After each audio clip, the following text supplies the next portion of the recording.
ಬಂಧುಗಳೇ, ಮೊನ್ನೆ ಏನವನು ಸವಾಲು ಹಾಕಿದ್ದಾನೆ. ಈ ಸವಾಲು ನಮ್ಮ ಕರಾವಳಿ ಜಿಲ್ಲೆಯ ನಮ್ಮ ಹಿಂದೂಗಳಿಗೇನು ಹೊಸತಲ್ಲ. ಇಂತಹ ನೂರಾರು ಸವಾಲುಗಳನ್ನು ನಾವು ಸ್ವೀಕಾರ ಮಾಡಿದ್ದೇವೆ.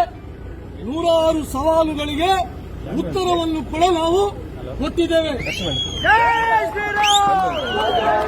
ಅದೆಷ್ಟೋ ಕಾರ್ಯಕರ್ತರು ಈ ಸವಾಲಿಗೋಸ್ಕರ ತಮ್ಮ ಪ್ರಾಣವನ್ನು ಕೊಟ್ಟಿದ್ದಾರೆ. ಅದೆಷ್ಟೋ ಕಾರ್ಯಕರ್ತರು ಈ ಸವಾಲಿಗೋಸ್ಕರ ಕೇಸನ್ನು ತೆಗೆದುಕೊಂಡಿದ್ದಾರೆ.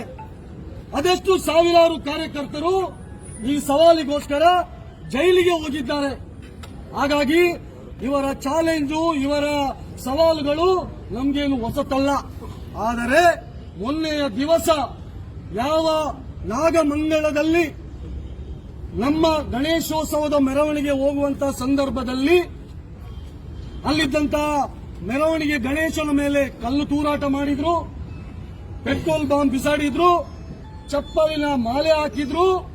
ಅಷ್ಟು ಮಾತ್ರ ಅಲ್ಲ, ಅಲ್ಲಿದ್ದಂತಹ ಗಣೇಶನ ಭಕ್ತರ ಮೇಲೆ ಹಲ್ಲೆ ನಡೆಸಿದ್ರು. ಅಲ್ಲಿದ್ದಂತಹ ನೂರಾರು ಹಿಂದೂ ಅಂಗಡಿಗಳಿಗೆ ಬೆಂಕಿ ಕೊಟ್ಟರು, ನೂರಾರು ವಾಹನಗಳಿಗೆ ಉಡಿ ಮಾಡಿದ್ರು. ಅದನ್ನು ಪ್ರಶ್ನೆ ಮಾಡಿ, ಅದನ್ನು ವಿರೋಧ ಮಾಡಿ ನಾವು ಪ್ರತಿಭಟನೆಯನ್ನು ಮಾಡಿದ್ವಿ. ಪ್ರತಿಭಟನೆ ಮಾಡಬೇಕಾದ್ರೆ ನಾವು ಸುಮ್ಮನೆ ಕುತ್ಕೊಳ್ಬೇಕಾ? ಆಗ ನಾನು ಒಂದು ಮಾತನ್ನು ಹೇಳಿದ್ದೆ. ಗಣೇಶೋತ್ಸವ ಇಡೀ ದೇಶದಲ್ಲಿ ಯಾಕೆ ಮಾಡ್ತಾರಂತ ಕೇಳಿದ್ರೆ, ಎಲ್ಲರೂ ಸುಖದಿಂದ, ಸಮೃದ್ಧಿಯಿಂದ, ಶಾಂತಿಯಿಂದ ಬದುಕಲಿ ಎಂಬುದು ಗಣೇಶೋತ್ಸವದ ಕಲ್ಪನೆ. ನಾವು ಯಾವತ್ತೂ ಗಣೇಶೋತ್ಸವದ ಮುಖಾಂತರ ಇನ್ನೊಬ್ಬರಿಗೆ ತೊಂದರೆಯನ್ನು ಕೊಟ್ಟವರು ನಾವಲ್ಲ. ಆದರೆ ನಾವು ಮಾಡುತ್ತಿರುವಂತಹ ಗಣೇಶೋತ್ಸವ ಕಾರ್ಯಕ್ರಮಕ್ಕೆ ನೀವು ತೊಂದರೆ ಕೊಡ್ತಾ ಇದ್ದೀರಿ. ಅಂದು ಒಂದು ವೇಳೆ ನಿಮ್ಮದೇ ಕಾರ್ಯಕ್ರಮ ರಸ್ತೆಯಲ್ಲಿ ಮೆರವಣಿಗೆ ಹೋಗಬೇಕಾದ್ರೆ ಒಂದು ವೇಳೆ ಹಿಂದೂ ಸಮಾಜ ಅದನ್ನು ನಿಲ್ಲಿಸಿದ್ರೆ ಏನಾಗಬಹುದು ಎಂಬಂತಹ ಒಂದು ಪ್ರಶ್ನೆಯನ್ನು ನಾನು ಮಾಡಿದ್ದೆ. ಆ ಪ್ರಶ್ನೆ ಮಾಡಿದ್ದು ನಾನು ತಪ್ಪಾ? ಗಣೇಶೋತ್ಸವದ ಮೇಲೆ ದಾಳಿಯನ್ನು ಮಾಡಿದ್ದನ್ನು ಮಾತನಾಡಿದ್ದು ತಪ್ಪಲ್ಲ. ಆದ್ರೆ ಇವತ್ತು ಅವನು ಉತ್ತರ ಹೇಗೆ ಕೊಟ್ಟಿದ್ದಾರೆ? ತಾಕತ್ತಿದ್ರೆ ಬೀಚ್ ರೋಡ್ಗೆ ಬನ್ನಿ, ನಮ್ಮ ಮಸೀದಿಯ ಮೆರವಣಿಗೆ ಹೋಗುತ್ತೆ, ತಾಕತ್ತಿದ್ರೆ ಅದನ್ನು ತಡೆಯಿರಿ ಎಂಬಂತಹ ಸವಾಲನ್ನು ಅವರು ಹಾಕಿದ್ರು.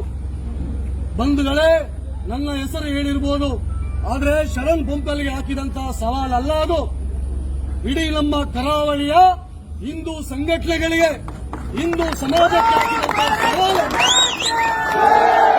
ಹಾಗಾಗಿ ಆ ಸವಾಲಿಗೆ ಉತ್ತರ ಕೊಡಲಿಕ್ಕೆ ಸಾವಿರಾರು ಸಂಖ್ಯೆಯಲ್ಲಿ ಇವತ್ತು ನಾವು ಕಾರ್ಯಕರ್ತರು ನಾವು ಇಲ್ಲಿ ಬೀಚ್ ರೋಡ್ಗೆ ಬಂದಿದ್ದೀವಿ. ಸವಾಲಿಗೆ ಉತ್ತರವನ್ನು ಕೊಟ್ಟಿದ್ದೇವೆ. ಒಂದು ವೇಳೆ ಅವನು ಯಾವ ಮಸೀದಿಯ ಎದುರುಗಡೆ ಬಂದು ನೀನು ನಿಲ್ಲು ಅಂತ ಹೇಳಿದಾನೆ, ನಾವೇನಾದ್ರೂ ಅವಶ್ಯಕತೆ ಇದ್ರೆ ಮುಂದಿನ ದಿವಸಗಳಲ್ಲಿ ಅಥವಾ ಮುಂದಿನ ಸಮಯಗಳಲ್ಲಿ ಅಲ್ಲಿಯೂ ಹೋಗ್ಲಿಕ್ಕೆ ನಾವು ತಯಾರಿದ್ದೇವೆ.